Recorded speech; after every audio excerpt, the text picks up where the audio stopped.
Hai, kita berdua, saya Ratna, Saya Firda. kita berdua bakal ngobrolin tentang, pernah nggak sih teman-teman ngerasain ya, mmm, konflik tuh terjadi, terus teman-teman bingung kenapa ya terjadinya konflik, dan kemudian kita nggak sadar bahwa konflik itu terjadi sebetulnya kontribusi terbesar tuh dari diri kita sendiri loh. Ayo pernah nggak? Nanti kita ngobrol panjang ya.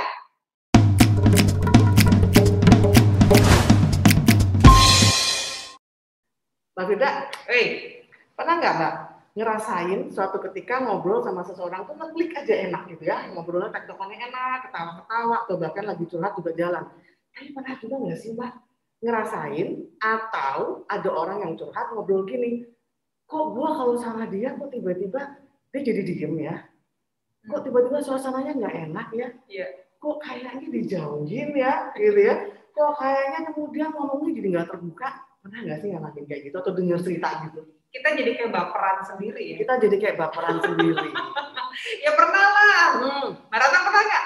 Iya pernah banget. Nah, ya udah pernah. Pasti setiap orang pernah ya. Pernah ya, bahkan pernah punya pengalaman, cerita dulu ya. Pernah punya pengalaman orang lain. Jadi ketika saya ini ketemu nih sama dia, itu kalau ngomong sama dia tuh nggak pernah mau ngeliatin. Terus ekspresi mukanya tuh kayak sinis gitu, nggak enak ya. Terus kalau ngomong, aduh suka nyakitin. Jadi akhirnya nih aku sendiri nih, kalau ketemu sama dia, aduh mendingan jauh-jauh deh. Mendingan nggak ngomong deh. Itu tuh gimana ya bisa kayak gitu ya, Mbak? Kadang-kadang kita nggak sadar ya bahwa apa yang jadi respon dari orang lain itu juga karena kita pernah mungkin melakukan sesuatu yang nggak sadar gitu. Banyak yang sadarnya. Banyak yang sadarnya ya. Air kali ya. Padahal nggak mabok kan. Nah jadi kadang-kadang kita nggak tahu gitu, nggak sadar bahwa ternyata mungkin kita pernah bikin salah. Ternyata kita juga nggak sengaja kalau waktu disapa oleh mereka itu jutek juga kitanya. Kitanya jutek gitu waktu disapa, oke. Iya, jadinya kan dia baperan kan, dan dia kita baperan. Iya, jadi nah kita tuh nggak peka sama perubahan dari pasangan atau partner bicara kita gitu. Nah itu kan kadang-kadang kita juga pada saat kita punya relationship seperti ini gitu ya, dan kita punya tujuan bahwa gue tuh mau sama lo berteman dalam jangka panjang gitu ya, atau sama orang tua kan nggak mungkin di-cut gitu kan, sama pasangan nggak mungkin di-cut kan, hubungannya pasti kan yang jangka panjang kan. Sama pasangannya. Betul. Nah kan yang hal-hal yang kayak gitu kan kadang-kadang membuat perubahan-perubahan itu mestinya kita lebih peka. Mestinya kita lebih peka melihat perubahan yang terjadi di orang lain, atau mungkin juga perubahan diri kita sendiri juga. Benar nggak? Nah makanya kadang-kadang kita pikir orang tuh jutek sama kita itu karena emang dia tuh nggak suka sama kita, gitu kan? Oh iya sering banget. Gitu. Kok gue nggak ngapa-ngapain, tapi kok dimusuhin sih, gitu ya? Padahal kita juga punya kontribusi. Nah, itu poinnya teman-teman yang saya omongin di awal tadi ya. Ketika kita punya relasi dengan orang lain dan terjadi konflik, ternyata kita sendiri loh punya kontribusi terhadap konflik itu. Lanjutin Mbak Firda. Nah, kontribusi itu apa aja sih? Gitu ya. Dari mana aja asalnya tuh ya? Bukan dari daerah ya. Bukan dari daerah. Suatu daerah ya. Kontribusi itu macam-macam. Jadi Ratna, kayak misalnya pertama niat kita. Niat. Dalam banget pokoknya. Dalam ya, sedalam-dalamnya ya. Niat. Kadang-kadang kita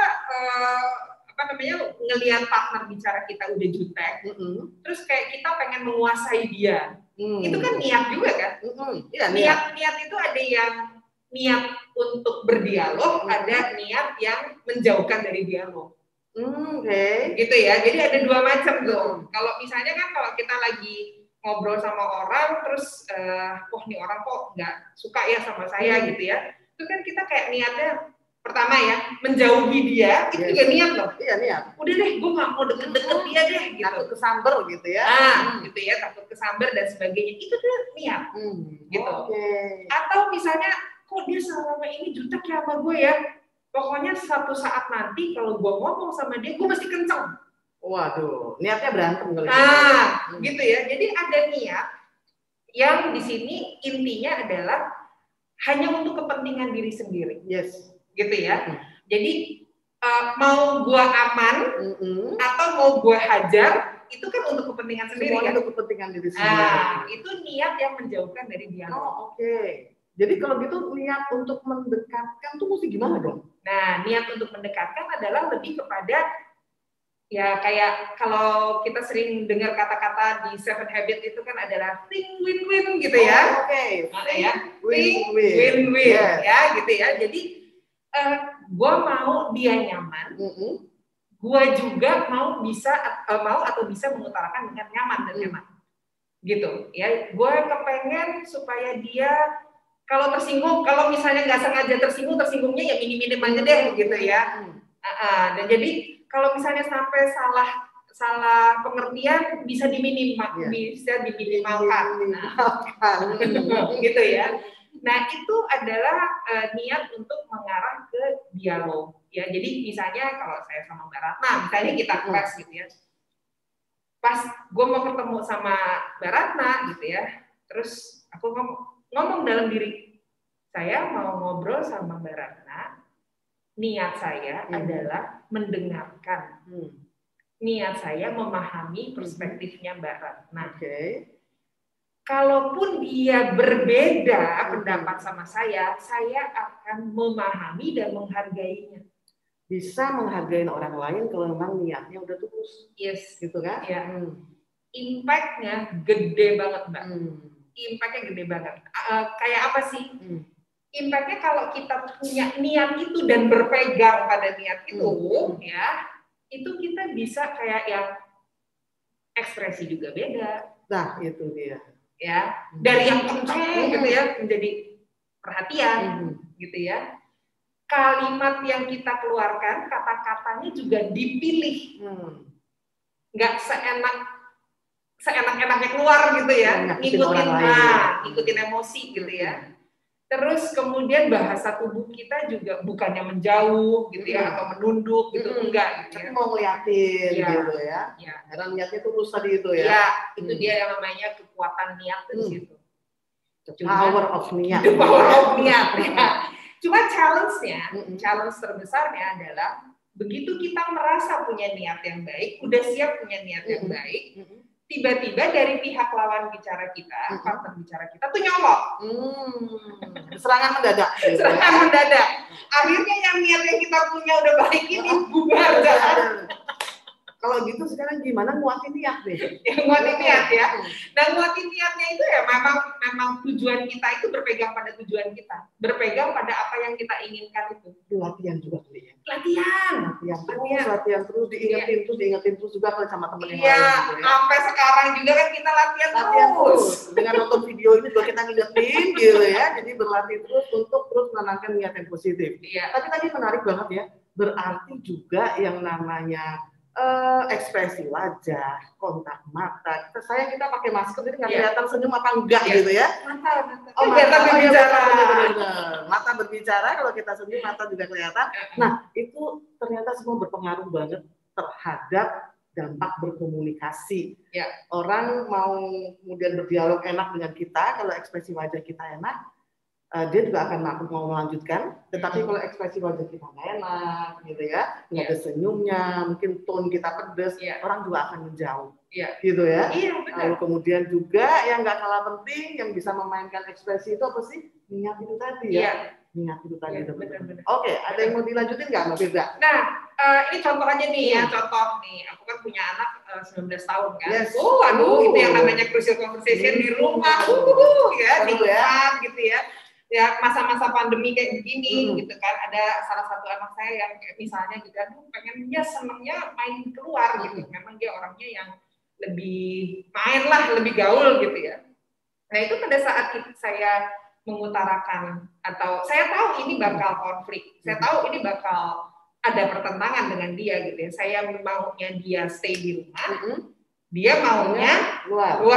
Gitu kan ya, seru kan. Itu kan suatu perbedaan pendapat yang memancing emosi kan. Secara emak-emak, anak saya harus nurut saya dong. Saya yang menang nih ya. Iya, gue yang menang gitu. Nah itu ya kalau terus saya pikir dulu nih sebelum saya ngomong, ini saya tujuannya apa ya? Gitu. Saya pengen dengar alasan dia dulu deh. Kenapa dia kepengen banget keluar rumah, gitu ya. Terus dia boleh kok menyampaikan apapun dengan cara dia, dengan bahasanya dia. Ajaibnya nih ya, dulu sebelum saya belajar ini, gitu ya, itu kalau ada orang nyolot, apalagi anak gitu ya, waduh, langsung nggak bisa tinggal di rumah gitu kan ya. Tapi sekarang tuh lebih kepada, Kak, boleh tahu nggak sih kenapa sih kamu harus banget keluar rumah? Jadi kayak lebih sabar ya? Ya, ya, sabar seperti itu ternyata ya. Sabarudin ya. Oke.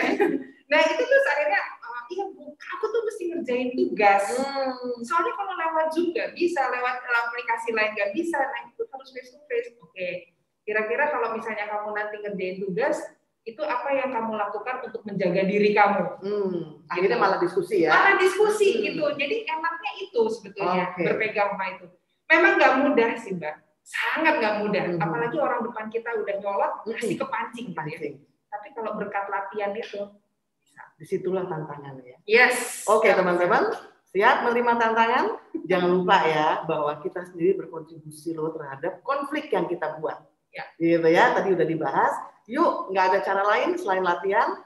Niatnya mesti yang positif, karena niat itu bisa keluar kelihatan lewat ekspresi wajah kita, kontak mata kita, tone suara kita yang semuanya bisa langsung kedengeran dan langsung masuk ke hati yang ngedengerin, gitu kan ya? Hati ya. Kalau yang diomongin enak, masuk ke hatinya kan enak. Kalau yang diomongin negatif, masuk ke hatinya juga negatif. So hati-hati, banyak berlatih.